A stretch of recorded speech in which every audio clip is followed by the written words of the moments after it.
आसान कोई पढ़ाई नहीं, यदि होगी भी तो किसी ने बताई नहीं। आज हम हिंदी वर्णमाला के 52 वर्णों की एक पूरी माला आपके सामने प्रस्तुत किए हैं। इस माला को आप वर्णमाला की तरह गले में तब तक आभास करिए जब तक कि इसकी पूरी समझ विकसित न हो जाए, और मेरा विश्वास है कि इसकी समझ विकसित होने के बाद हिंदी के वर्ण की पूरी समझ आपके अंदर विकसित हो जाएगी।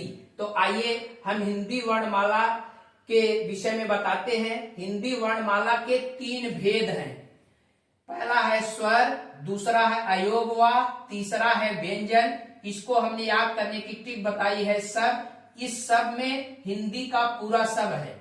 आइए सबसे पहले इन तीनों भेदों में से स्वर के विषय में हम आपको जानकारी देते हैं। स्वर के भी 3 भेद होते हैं, ह्रस्व स्वर, दीर्घ स्वर, प्लुत स्वर। इसकी ट्रिक हमने बताई है हरदीप। आइए इस पूरे वर्णमाला में इन स्वरों के विषय में जानकारी रखते हैं। अ से औ तक, यानी अ आ ई उ ऊ री ए ऐ ओ औ, ये 11 जो हैं, ये टोटल 11 के 11 स्वर हैं। इस 11 में से 4 जो है छोटी मात्रा वाले अ, ई और उ तथा री, ये जो 4 हैं इनको ह्रस्व स्वर कहते हैं। बाकी जो 7 हैं इनको हम दीर्घ स्वर कहते हैं। तो इस तरह से स्वर की पूरी बात आपको, हमको लग रहा है समझ में आ गई होगी। अब बात करते हैं अयोगवा की। यह हिंदी वर्णमाला में 2 अयोगवा होते हैं। अंग और अ, इनको अनुस्वार कहते हैं, और ये एक बिंदी की सहायता से, और अ को विसर्ग कहते हैं, जिसको बगल में 2 बिंदी की सहायता से प्रदर्शित करते हैं। इसको वर्णमाला में हमने जानबूझकर ऊपर स्थान दिया है, क्योंकि इनका उपयोग जब भी होता है ये हमेशा वर्णों के ऊपर या बगल में ही रहते हैं, इसलिए इनका स्थान, इनका यथोचित स्थान हमने ऊपर स्थापित किया है। अब आप बात करते हैं व्यंजन की। व्यंजन के भी 3 भेद होते हैं, स्पर्शी, अंतस्थ, ऊष्म। इनको याद रखने का हमने एक आसान ट्रिक बनाया है। 100 यस मीन्स स्पर्शी, ए मीन्स अंतस्थ, यू मीन्स ऊष्म। अब हम आपको इस वर्णमाला में व्यंजनों की पहचान कराते हैं। क से अंग, च से इय, ट से अड़, त से न, प से म।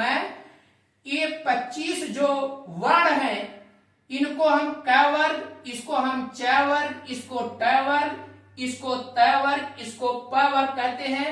इस 25 के साथ साथ ये 2 ठो यहाँ पे नव विकसित ढ और अड़ इसमें और सम्मिलित हैं, जिनको अलग से नव विकसित या उच्छिष्ट व्यंजन कहते हैं। ये कभी भी किसी शब्द के शुरू में नहीं आते, ये अंत या बीच में आते हैं, इसीलिए हमने इसका स्थान नीचे स्थापित किया हुआ है।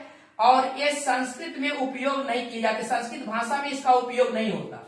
इसके बाद य, र, ल, व से पूरा 6, त्र, ज्ञ और श्र तक टोटल इनकी संख्या 39 है। ये पूरे 39 व्यंजन हैं, और इस 39 व्यंजन में क वर्ग, च वर्ग, ट वर्ग, त वर्ग, प वर्ग और ये मिला करके जो नव विकसित व्यंजन हैं, टोटल ये 27 की जो संख्या होती है, इनको हम स्पर्शी व्यंजन कहते हैं।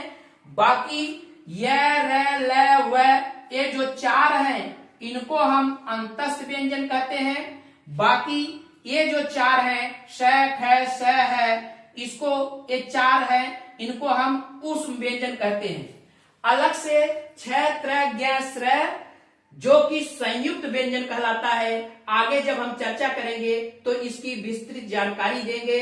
हमको ये समझ में आ रहा है कि आप वर्णों और उनके भेद के विषय में आसानी से समझ गए होंगे।